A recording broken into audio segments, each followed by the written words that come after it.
today in Toronto, Canada, and I'm working on a pergola, and I'm going to show you how to do a corner lap joint with two 6x6 posts. All right, so the first thing you're going to do is you're going to ensure that the two posts you're joining together are level, or as close to you can get them as level.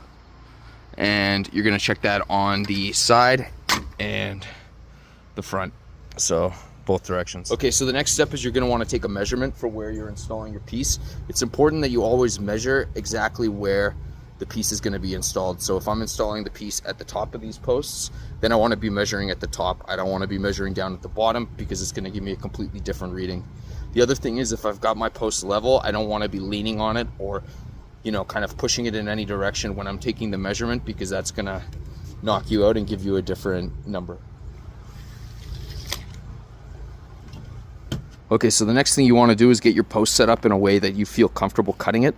There's lots of ways you could do this. I've got it set up on two little ladders, but you could also use sawhorses or, you know, anything that you feel comfortable with using. All right, so I've got my measurement. My measurement is 110 3/4. I always take my measurements in inches and fractions of an inch. So what I'm going to do is I'm going to make sure that it's hooked on the end properly, it's tight, and I'm just going to put a little mark, 110 3/4. There you have it. In this situation, both sides look pretty good, but in some other situations, like this one for instance, one side could have a knot and the other side could be clear. So what you want to do is you always want to cut off the worst side. So the next thing, once you've got your mark, is you're going to square it off, but you're not just going to square it off on one side, you're actually going to square it off all the way around on all of the sides. And the reason for this is because the cutting depth of my circular saw is only 2 1/4 inches. So what I'm going to have to do is I'm going to have to keep rotating the log after making each cut. So I'm going to cut it and then flip it over to ensure that I'm cutting it all the way through. All right, so now I'm going to make my cut.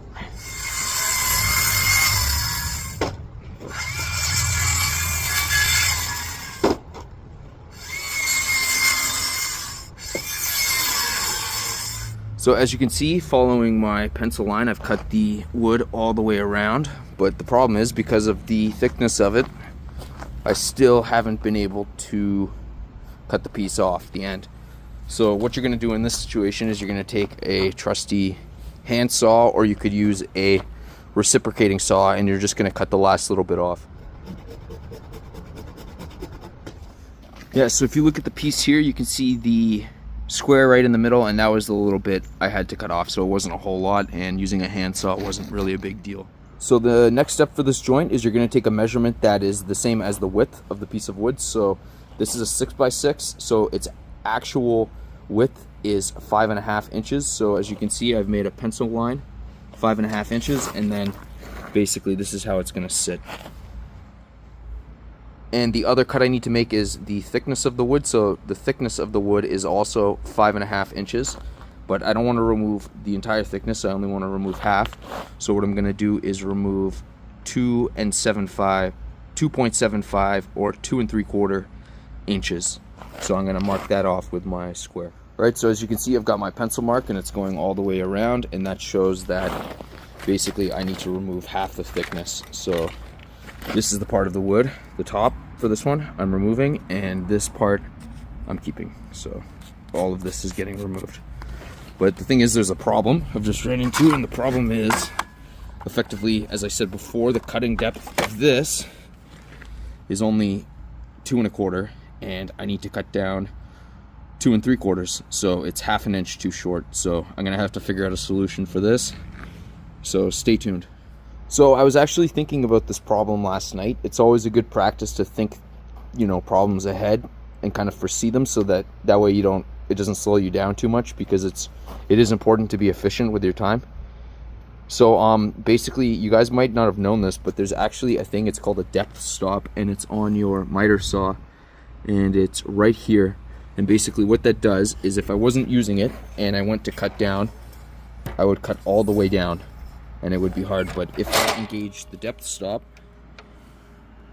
and I play around with this wing nut and this, what it does is it actually stops the blade at whatever desired depth you want it. So I've got this piece here that represents what I want to cut off, and I've set the depth stop to the point I want the blade to stop. So I'm going to use this to cut my pieces.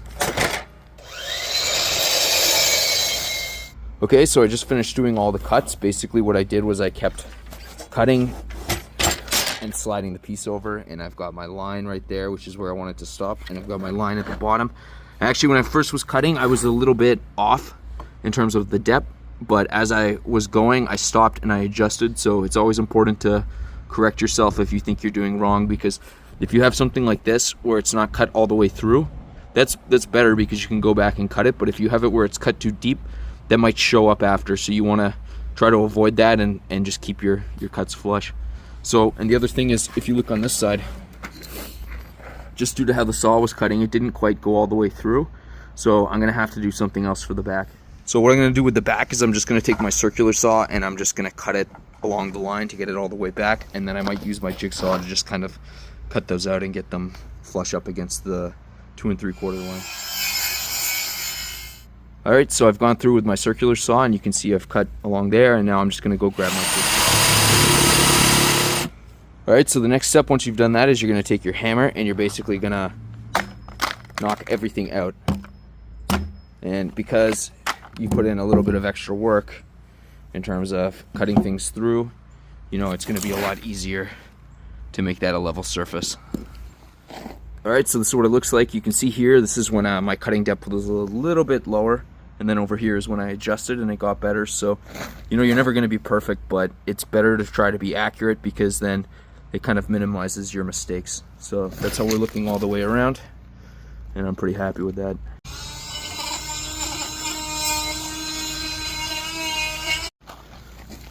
And for the final step, you're basically going to take an end grain sealer and you're just going to brush it on wherever you've removed the pressure treated material.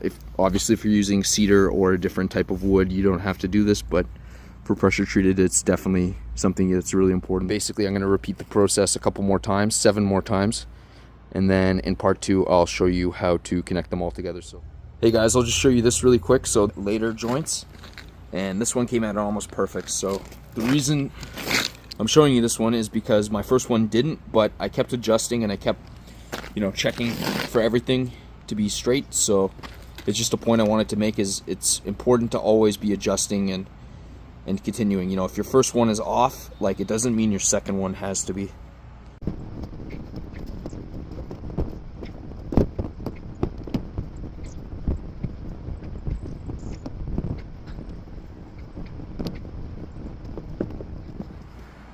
All right, so I'm up here on this, and as you can see, it's good. It's level. And that is because the deck is level, and I cut them both the same size. So if you start off with a level base, everything gets easier.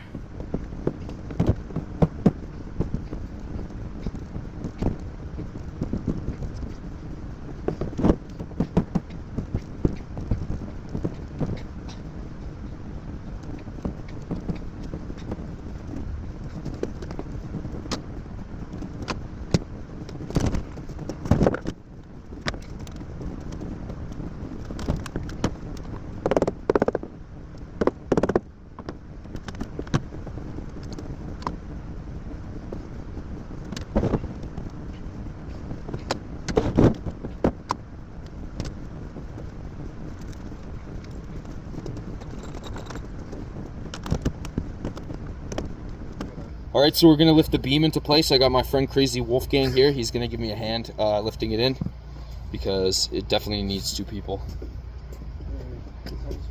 Oh, you go on that side, yeah. Okay, so take your time. Yeah. We'll just get it into place first. So, kind of what we can do is just like, I don't know, like just pick it up. You think you can do it? No problem. Okay, so you're gonna step up, and you're gonna go up on the top. There we go. Yeah, like a glove. Sweet. Okay.